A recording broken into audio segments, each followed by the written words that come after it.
Ito yung sinasabi ko sa yung unit to. Ito yung full star sa sapo. Kaya ito yung loob niyan. Ito yung sinasabi ko sa yung kailangan mo lang palitan dyan, hammer base. Itong nakikita mo itim, hammer base yan. Kasi sumasabit dito yung slide. Ito lang, kasama naman ito pag binili mo sa hammer slide hammer slide. Hammer set ito yung firing pin. Pag binili mo itong hammer base kasama ng set. Pero good thing dito, steel na yan. Ito steel ito lahat. Yung FCG. Itong nakakabit ditong yung tension spring, stainless steel yan. Stainless steel, may nakikita silver. Ito yung loob niyan. Tatanggalin ko yan. Flash lang yan para sa presyong kaibigan. Ito goods lahat tong niya OB. Ito masyado itong yun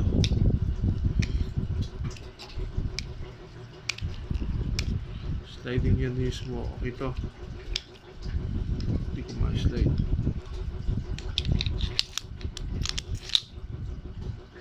Balik natin siya.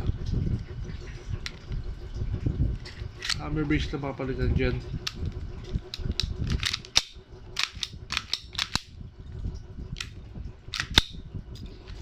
Ito yung mag-testing ako dito. Ito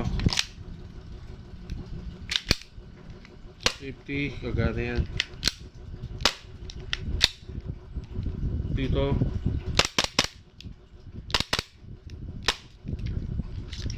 lagyan akong bala.